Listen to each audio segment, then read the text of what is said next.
பார்க்க போற முக்கியமான சில விஷயங்கள் எல்லாமே இது ஃபுல்லா பார்த்தீங்கனாலே இது போகும். வீடியோ ஸ்கிப் பண்ணாம பாருங்க. அது எப்படி கொண்டாடுற விஷயம் அதை பத்தியும் இப்ப பார்க்கலாம். ஒரு ஆண்டுகள்ல பல பண்டிகை நாட்களை வந்து நம்ம பார்க்குறோம். பல விரத நாட்களையும் நம்ம பார்க்குறோம். அதுல வந்து குறிப்பா வந்து பார்த்தீங்க அப்படின்னா, பெண்கள் வழிபடக்கூடிய விரத நாட்கள் அப்படின்னு சொல்லி சில விரத நாட்கள் இருக்கு. தீர்க்க சுமங்கலி வரம் பெறணும் அப்படின்னு சொல்லி பார்த்தோம்னா, தன்னுடைய கணவனின் ஆயுள் அதிகரிக்கணும் அப்படிங்கறக்காக வழிபடக்கூடிய அந்த விரத நாட்கள்ல ஒரு முக்கியமான ஒரு விரதம் அப்படின்னா காரடையான் நோன்பு அப்படின்னு சொல்லி சொல்லக்கூடிய இந்த விரத நாள். இந்த காரடையான் நோன்பு அப்படின்னு நம்ம சொல்றோம். இதுக்கு பல பெயர்கள் உண்டு. சாவித்திரி விரதம் அப்படிங்கிற ஒரு பெயரும் உண்டு. காமாட்சி விரதம் அப்படிங்கிற சொல்லக்கூட கௌரி விரதம், கௌரி நோன்பு, இப்படி ஒவ்வொரு இடத்துலையுமே ஒவ்வொரு வகையான பெயர்களை சொல்லி அழைக்கப்படக்கூடிய இந்த காரடையான் நோன்புக்கு காரணமாக இருக்கக்கூடிய வரலாற்றை இன்னைக்கு தெரிஞ்சுக்கிட்டு அதுக்கப்புறமா நம்ம எப்படி கொண்டாடணும் அப்படிங்கிறத தெரிஞ்சுக்கலாம். ஏன்னா இந்த ஆண்டு தான் காரடையான் நோன்பை பற்றி நம்ம முதன் முறையா நம்ம பார்க்கலாம். அதனால அதனுடைய வரலாற்றை கொஞ்சம் பார்த்துட்டோம் அப்படின்னு சொன்னா அது எதனால் அப்படிங்கிறதும் நமக்கு வந்து தெளிவா தெரிஞ்சிடும். சத்தியவான் சாவித்ரி அவங்களுடைய வரலாறு கிட்டத்தட்ட எல்லாருக்குமே தெரிஞ்ச ஒரு வரலாறு. மன்னனாக வாழ்ந்த சத்தியவானினுடைய ஆட்சியில இறைவனுடைய சோதனைகள், ஏன்னா எல்லாருக்கும் ஏதாவது ஒரு சோதனை காலம் அப்படின்னு சொல்லி வரும்.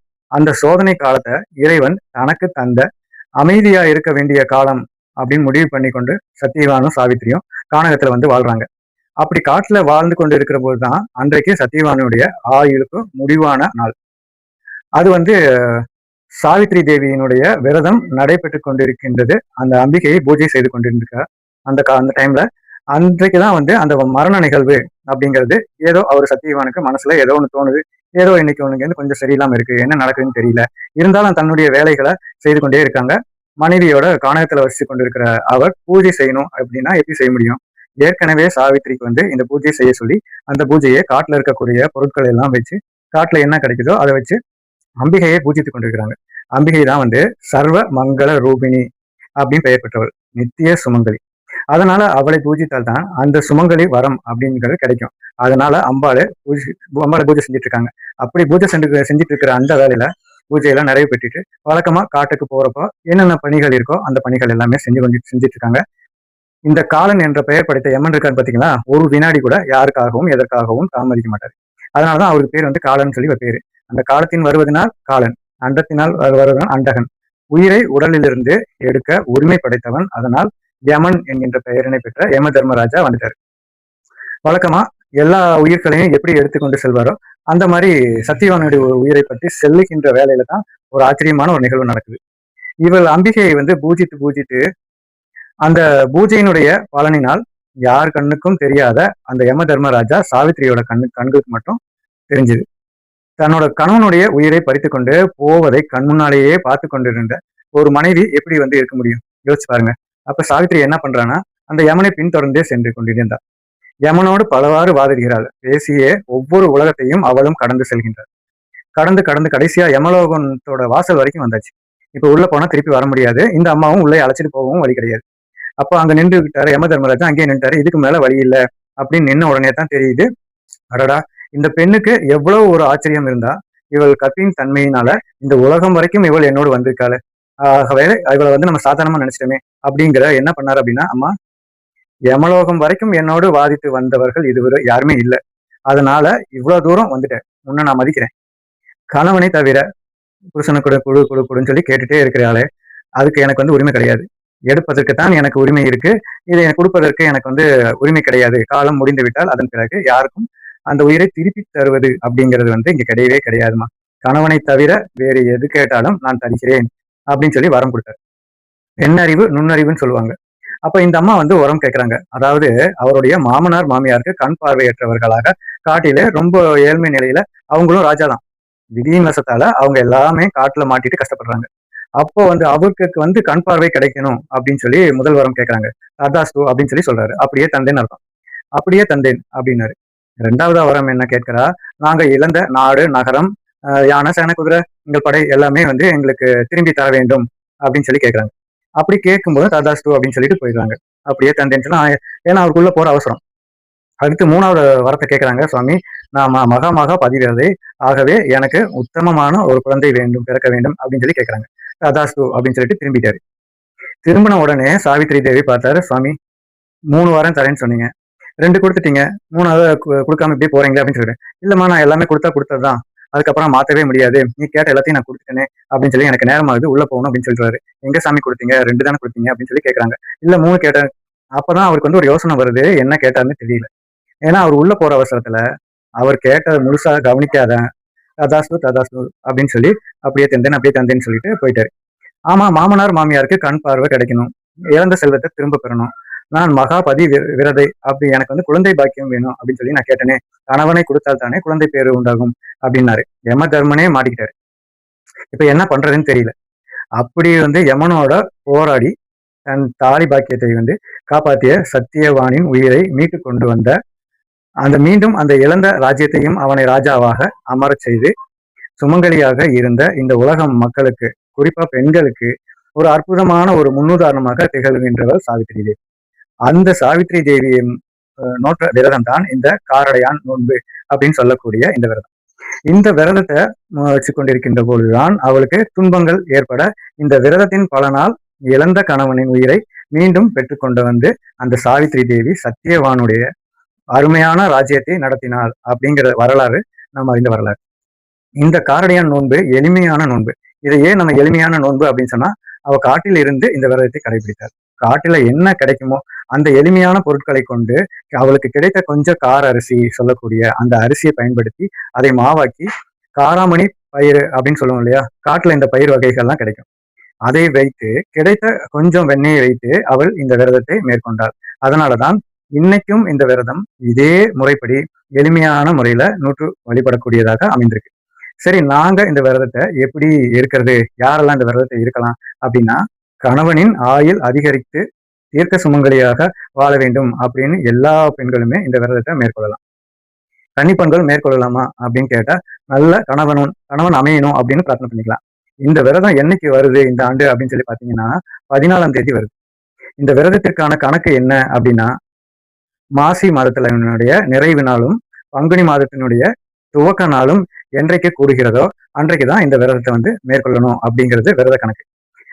அதாவது இந்த காரடையான் நோன்புக்கான உண்டான விஷயமே 2 பொருள் தான். ஒண்ணு, அந்த அடைன்னு சொல்லக்கூடிய கார அடை, அது வெள்ளை அடையாகவும் சுட்டுக்கலாம். அதாவது அரிசி மாவுல இந்த காராமணியை சேர்த்து அதுக்கப்புறம் வெல்லம் சேர்த்து இனிப்பாகவும் வெறும் காரம் உப்பு இதை மட்டும் சேர்த்து, ஏன்னா காட்டுல பெரிய பொருட்கள்லாம் எதுவுமே கிடைக்காது, வெறும் உப்பு மட்டும் சேர்த்துதான் அந்த அடையை வந்து சேர்த்தார். அதனால வெள்ளை அடையாகவும் உப்பு அடையாகவும் இந்த சுட்டுட்டு உருகாத வெண்ணெய், இதுக்கு ரொம்ப முக்கியம் வந்து உருகாத வெண்ணெய் தான். அந்த உருகாத வெண்ணெய் எடுத்துக்கணும், தாலி சரடு எடுத்துக்கணும். அதை மஞ்சள் கயிறாகவோ இல்லை கையிலையும் கட்டிக்கலாம், இல்லை கழுத்துலையும் தாலி சரடாகவும் மாத்திக்கலாம். இதுல பெண்களுக்கு ஒரு பெரிய குழப்பம் எப்பவுமே இருக்கு. நாங்க வந்து அடிக்கடி தாலி சரடை மாத்துறோமே, அடிக்கடி எல்லா விசேஷமும் வரும்போது இப்படி மாத்திக்கலாமா அப்படின்னு சொல்லி கேட்டேன். நான் பல பதிவுகளை வந்து பார்த்துருப்பீங்க. அடிக்கடி தாலி கயிறு வந்து மாற்ற வேண்டிய அவசியம் கிடையாது. உங்களுக்கு எது பழக்கமோ உங்கள் குடும்பத்திற்கு வருடத்திற்கு இந்த மாதம் தான் மாத்தணும், இந்த மாதம் மாத்தணும் அப்படின்னா அந்த நாட்கள்ல வந்து நீங்க மாத்திக்கலாம். இல்லைங்க எங்களுக்கு அப்படி எந்த பழக்கமும் தெரியாது அப்படின்னா, நீங்களா ஏதாவது ஒரு நாளை தீர்மானம் பண்ணி, இப்ப மீனட்சத்திர கல்யாணத்துக்கு மாத்தினீங்கன்னா அடுத்த மீனட்சத்திர கல்யாணத்துக்கு நீங்க மாத்திக்கலாம். இல்ல மாசி மாசத்துக்கு நீங்க மாத்திருக்கீங்க அப்படின்னா அடுத்த மாசி மாசத்துக்கு வந்து வச்சுக்கோங்க. ஒரு 6 மாதம் அப்படி இல்லை அப்படின்னா ஒரு ஆண்டு, அது வரைக்கும் வேணா அந்த மாதிரி நல்ல கயிறாக நம்ம பயன்படுத்தலாம். இல்ல கயிறு வந்து சரியில்லை அப்படின்னா நீங்க எப்படி வேணாலும் உடனே மாத்திக்கலாம். அதுக்கான பதிவையும் வந்து ஏற்கனவே வந்து நம்ம அதுல வந்து பாத்துக்கலாம், நிறைய அதுல சொல்லியிருப்பாங்க. இப்ப வந்து வைக்கக்கூடிய இந்த கயிறு மாத்திர பழக்கம் இருக்கிறவங்க மாத்திக்கோங்க. அப்படி இல்லை அப்படின்னா நூல் கயிறுல மஞ்சள் தடவி அதுல ஒரு பூ கட்டி அதை வந்து மங்கள சரடாக வச்சுக்கிட்டு அது நம்ம வந்து கையில கட்டிக்கலாம். அப்படி ஒரு சரடு வைக்கணும். அதுக்கப்புறம் ஒரு இலை போட்டு வீடெல்லாம் சுத்தம் பண்ணிட்டு காலையிலேயே சுவாமிக்கு எல்லா பூக்களும் பூஜை எல்லாம் தயார் பண்ணி வச்சுட்டு, நீங்க நைவேத்தியம் பண்றதுக்கு வாழை இலை பயன்படுத்துறீங்க அப்படின்னா இந்த விரதத்துக்கு 4 இலை போடணும் அப்படிங்கிறது சில பேருக்கு ஒரு கணக்கு இருக்கு. 3 போடக்கூடாது, 4 இலை போடணும். அது வந்து நீங்க பாத்தீங்கன்னா வாழை இலை பயன்படுத்தீங்கன்னா, வாழை இலை இல்ல நாங்க பிளேட்ல தாம்பாளத்துல தான் நைவேத்தியம் பண்ணுறோம் அப்படின்னு சொன்னா சரடு வைக்கணும், வெத்தலை பாக்கு வைக்கணும், வாழைப்பழம் வைக்கணும். இந்த அடையும் வெண்ணையும் உருகாத வெண்ணெய் அதுதான் ரொம்ப முக்கியம். உருகாத வெண்ணையும் அடையும் வைக்கணும். அவ்வளவுதான் நம்மளுடைய நைவேத்தியம் பண்ண வேண்டிய பொருட்கள். வேற இதுல வந்து அதிகமான ஒரு பொருளே கிடையாது. தேங்காய் உடைக்கிற பழக்கம் இருக்கவங்க தேங்காய் பழம் உடைச்சுக்கோங்க. தேங்காய் உடைக்கிற பழக்கம் இல்லை அப்படிங்கிறவங்க தூப தீப ஆராதனை காட்டிட்டு யாருங்க நாங்க வழிபடணும் அப்படின்னா சர்வலோக மாதாவாக விளங்கக்கூடிய அம்பிகையை தான் நம்ம வழிபட பார்க்கணும். உங்க வீட்டுல எந்த அம்பாள் இருந்தாலும் சரி, காமாட்சி இருந்தாலும் சரி, ரொம்ப ரொம்ப விசேஷம். இந்த விரதத்துக்கு காமாட்சி விரதம் அப்படின்னு தான் வந்து பேரு. அதனால காமாட்சி விரதம் வழிபடலாம், மீனாட்சியை வழிபடலாம், கௌரியை வழிபடலாம். இப்ப எங்க ஊர் அம்மன்லாம் வந்து நாங்க வச்சிருக்கோம், நீங்க பாத்தீங்கன்னா சென்னையில பல பேர் பல கற்பகாம்பாள் வந்து பூஜை செய்வாங்க. அப்ப கற்பகாம்பாள் வச்சு நம்ம செய்யறோம், காளிகாம்பாளுக்கு பூஜை செய்யறோம் வச்சுக்கலாம், தப்பு இல்ல. எந்த அம்பிகை படம் வச்சு பூஜை செய்றீங்களோ அந்த அம்பிகைய இதுக்குன்னு சாவித்திரி தேவியே தேடணும், கௌரியே தேடணும் அப்படிங்கிற அவசியம்லாம் கிடையாது. அம்பிகை எல்லா சொரூபமாகவும் நிறைந்திருக்கிறார். ஆனால் அவர் ஒருத்தி தான். அதனால அந்த அம்பிகையின் திருவுருவ படத்திற்கு முன்னால இருந்து இந்த நைவேத்தியம் எல்லாம் செஞ்சு பண்ணிட்டு தூப தீப ஆராதனை காட்டி வழிபாடு பண்ணிட்டு சரட மாத்துறவங்களுக்குன்னு ஒரு நேரம் இருக்கு. அந்த நேரத்திலையும் தனியா உங்களுக்கு சொல்லிடுறேன். அதற்கு பிறகு எத்தனை சுமங்கலிகளை வீட்டுக்கு கூப்பிடுறீங்களோ அவ்வளவு பேருக்கும் நீங்க வந்து இந்த மஞ்சள், குங்குமம், தாலி சரடு இதெல்லாமே கொடுக்கணும். இந்த மங்கள பொருட்கள்லாம் கொடுத்து வயதான ஒரு சுமங்கலி பெண் இருந்தா அவங்க கையால இந்த தாலியை நீங்க கட்டிக்கலாம். இந்த கயிறை வந்து நீங்க மாத்திக்கலாம். அப்படி இல்ல கணவன் இருக்காரு அப்படின்னா அவர் கையாலையும் நீங்க மாத்திக்கலாம். கணவரும் இல்லைங்க நாங்க மட்டும்தான் தனியா தான் பூஜை பண்றோம் அப்படின்னா நாமே இந்த கயிறை வந்து நம்ம மாத்திக்கலாம். இதுதான் இந்த பூஜை செய்ய வேண்டிய முறை. சரிம்மா, இந்த பூஜை வந்து சொன்னீங்கல்ல, என்ன மந்திரம் சொல்லணும் அப்படின்னு சில பேருக்கு ஒரு யோசனை வரும். காரடியா நோம்புக்கு பல மந்திரங்கள் இருக்கு. ஆனாலும் எளிமையான ஒரு தமிழ் மந்திரம் ஒண்ணு நம்ம கொடுத்துருக்காங்க. அந்த தமிழ் மந்திரத்தை வந்து நான் இப்ப சொல்றேன். அது உங்களுக்கு வந்து எழுத்து வடிவத்திலையும் வரும். அதே போல எந்த நேரத்துல இந்த சரடு கட்டிக்கணும் அப்படிங்கிறதையும் வந்து நான் கொடுக்குறேன். இப்ப தமிழ் மந்திரம் என்னன்னு சொல்றேன். இந்த மந்திரத்தை நீங்க சொல்லிட்டே தான் வந்து இந்த பூஜையை வந்து நம்ம பண்ணணும். நீங்க வந்து இலையில வந்து வெத்தலை பாக்கு வைக்கிறீங்க, வாழைப்பழம் வைக்கிறீங்க, இல்ல அந்த அடை வைக்கிறீங்க, வெண்ணெய் வைக்கிறீங்க இதுக்கு மேல அப்படின்னா நீங்க இதை வந்து பூஜை ஆரம்பிச்சதுல இருந்து பூஜை நிறைவு சேர்ந்த வரைக்கும் இந்த மந்திரத்தை வந்து சொல்லிக்கிட்டே நீங்க வந்து இந்த பூஜை செய்யணும் அப்படிங்கிறது முறை. என்ன மந்திரம்னு பார்ப்போமா? முழுகாத வெண்ணையும் ஓரடையும் நான் ஊற்றேன், ஒரு காலம் என் கணவர் என்னை விட்டு பிரியாது இருக்க வேண்டும் அப்படிங்கிறது தான் அந்த மந்திரம். தாலி சரடு மாற்றுவதற்கான நேரம் அப்படின்னு பாத்தீங்கன்னா காலை 6:30க்கு ஒரு 7:30 மணி வரைக்கும், மதியம் 3:30ல இருந்து 4:30 மணி வரைக்கும். இதுல நான் வந்து 2 நேரம் குறிப்பிட்டிருக்கிறேன். காலையிலயும் வந்து உங்களுக்கு வசதி இருக்கு அப்படின்னா காலையில பண்ணிக்கலாம். அப்படி இல்லைன்னா 4:30 மணிக்குள்ள நீங்க வந்து பண்ணிடணும். ஏன்னா பங்குனி மாதம் பிறக்கக்கூடியது எப்போ அப்படின்னு சொல்லி பாத்தீங்கன்னா ஞாயிற்றுக்கிழமை மாலை 5:56க்கு தான் வந்து நம்ம பிறக்குது. இந்த பங்குனி பிறப்பதற்கு முன்பாகவே, அதாவது மாசியும் பங்குனியும் கூடுகின்ற அந்த நேரத்துல அது பிறந்த பிறகு செய்யக்கூடாது. அதுவும் இருக்கணும், இதுவும் இருக்கணும். அந்த மாதிரி நிறைவடைகிற நேரத்துல இந்த பூஜையை செய்து இந்த கயிறை மாத்திக்கிறது நல்லது. ஆனா ஞாயிற்றுக்கிழமை ஆனபடினா 4:30ல இருந்து 6 மணி வரைக்கும் நமக்கு ராகு காலம் வருது. இந்த ராகு காலத்துல வந்து கயிறை மாத்திக்க கூடாது. அப்படிங்கிறதுனால 3:30ல இருந்து 4:30க்குள்ள இந்த சரடுக்கான நேரம் அப்படிங்கறத நான் கொடுத்துருக்கேன். பூஜை வந்து பாத்தீங்கன்னா மதியம் வரைக்கும் செஞ்சுக்கலாம். காலையில செய்யறனாலும் செய்யலாம், இல்ல மதியமும் செய்யறனாலும் செஞ்சுக்கலாம். ஆனா அது உங்களுடைய சௌகரியத்தை பொறுத்து இருக்கு. ஒவ்வொரு 4-5 சுமங்கலியை கூப்பிட்டுருக்கீங்க, எல்லாரும் மதியானம் வருவாங்க, இல்ல மதியானம் பண்றோம் அப்படின்னு சொன்னாங்கன்னா தாராளமா வந்து நீங்க பண்ணலாம். அதனால நீங்க வந்து ஒரு நேரம் வந்து குறிப்பிட்டிருக்கிறேன். அது எப்படி செய்யணுங்கிறதையும் குறிப்பிட்டிருக்கேன். யாரையும் கூப்பிட முடியலைங்க, நாங்க மட்டுமே செஞ்சுக்கலாமா அப்படின்னு சொல்லி கேட்டீங்கன்னா தாராளமா நம்ம மட்டுமே செஞ்சுக்கலாம். எளிமையான முறையில எளிமையான வழிபாடு, ஆனா சக்தி நிறைந்த வழிபாடு. இந்த வழிபாட்டை நம்ம மேற்கொண்டு கணவன் தீர்க்க ஆயுளோடு வாழணும் அப்படின்னு அம்பிகையை பிரார்த்தனை பண்ணி எல்லா விதமான நலன்களையும் அம்பிகை இடத்துல பெற்று மகிழலாம். இந்த பூஜையில நம்ம படிக்க வேண்டிய பாடல்கள்ல காமாட்சி விரதம் அப்படின்னு ஒண்ணு இருக்கு. இந்த காமாட்சி விரதத்துல செவ்வாய்க்கிழமையில படிக்கலாம், வெள்ளிக்கிழமையில படிக்கலாம். இந்த விரதத்துக்கே காமாட்சி விரதம்னு ஒரு பேர் இருக்கு. அது நம்ம ஏற்கனவே நம்ம பார்த்தோம் இல்லையா? அதனால இந்த விரதத்தன்று இந்த விரதத்தையும் படித்து பாடல் பண்ணலாம். இந்த சிறப்புக்குரிய காரடையான் நோன்பு விரதத்தை மேற்கொண்டு எல்லோரும் அம்பிகையினுடைய கருணையை பெற்று தீர்க்க சுமங்கலியாக வாழ எல்லாம் வள அம்பாள் அருள் புரியணும் அப்படின்னு உள்ளன்போடு பிரார்த்தனை பண்ணிக்கிறோம். இது போன்ற பல நல்ல பதிவுகளை தூங்கானம் ஃபாலோ பண்ணிட்டு நீங்க பாருங்க. உங்களுக்கு தெரிஞ்ச நண்பர்களுக்கும் இதை ஷேர் பண்ணி விடுங்க. நன்றி.